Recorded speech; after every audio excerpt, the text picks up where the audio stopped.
നമസ്കാരം. ട്രംപിന്റെ പണി അടുത്തത് ലക്ഷ്യം വെക്കുന്നത് ഇന്ത്യൻ സിനിമാ വ്യവസായത്തെയാണ്.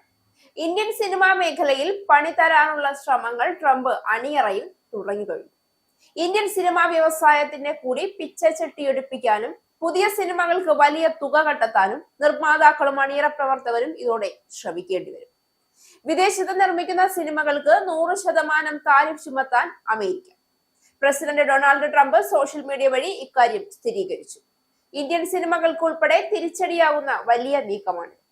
കുട്ടികളുടെ കയ്യിൽ നിന്ന് മിഠായി എടുക്കും പോലെ അമേരിക്കയുടെ സിനിമാ വ്യവസായം മറ്റു രാജ്യങ്ങൾ മോഷ്ടിച്ചുവെന്നാണ് ട്രംപ് ആരോപിക്കുന്നത്.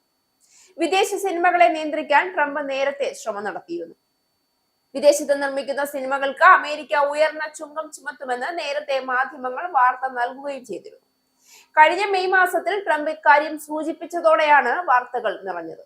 അമേരിക്കൻ സിനിമാ വ്യവസായം അതിവേഗം മരിക്കുകയാണ് എന്നാണ് ഇപ്പോൾ ട്രംപ് പറയുന്നത്. സാമ്പത്തികമായ പ്രശ്നം മാത്രമല്ല ഇതെന്നാണ് ട്രംപിന്റെ നിലപാട്. ദേശസുരക്ഷയുമായി ബന്ധപ്പെട്ട വിഷയം കൂടിയാണ് എന്ന് അദ്ദേഹം കൂട്ടിച്ചേർത്തു. സിനിമകൾ അമേരിക്കയിൽ തന്നെ നിർമ്മിക്കുന്ന സാഹചര്യം വരണമെന്നും നികുതി വെട്ടിക്കാനും കുറഞ്ഞ കൂലിക്ക് ജോലിക്കാരെ ലഭിക്കാനുമാണ് വിദേശത്ത് സിനിമ നിർമ്മിക്കുന്നതെന്നും ട്രംപ് ആരോപിച്ചു.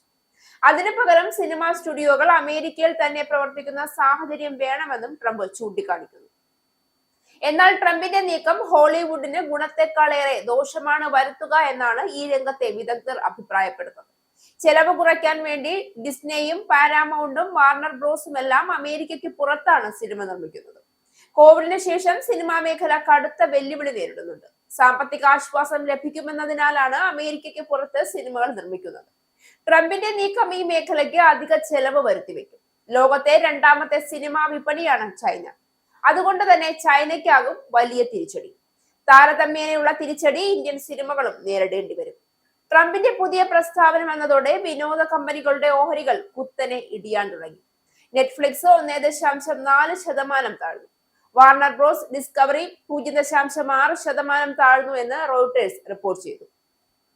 അതേസമയം വിദേശ സിനിമകൾക്ക് 100% താരിഫ് എന്നു മുതലാണ് ചുമത്തുക എന്ന് ട്രംപ് ഇതുവരെയും വ്യക്തമാക്കിയിട്ടില്ല.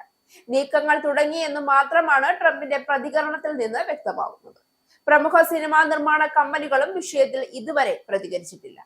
ട്രംപിന്റെ അടുത്ത നീക്കങ്ങൾ നിരീക്ഷിച്ച ശേഷമായിരിക്കും കമ്പനികളുടെ പ്രതികരണം എന്നാണ് പ്രതീക്ഷിക്കാനാവുക. ഘട്ടം ഘട്ടമായി ഓരോ മേഖലയെയും തകർത്തിക്കൊണ്ട് ഇന്ത്യൻ സമ്പദ് വ്യവസ്ഥയുടെ നട്ടെല്ല് തകർത്ത് തരിപ്പണമാക്കാൻ ട്രംപ് നടത്തുന്ന ശ്രമങ്ങൾക്ക് കാഴ്ചക്കാരനായി നോക്കി നിൽക്കാതെ മോദി കൃത്യമായി പണി കൊടുക്കുമെന്ന കാര്യം ഉറപ്പാണ്.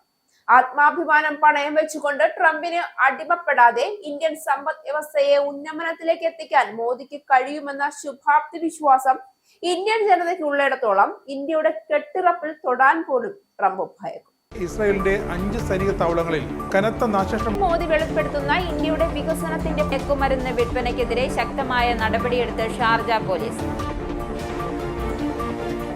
അമേരിക്കയിലെ സാധാരണ മനുഷ്യരോട് കൂടിയാണ് കോൺഗ്രസിനുള്ളിൽ പങ്കുവയ്ക്കാൻ ഓപ്പറേഷൻ സിന്ദൂറിൽ ഉപയോഗിച്ച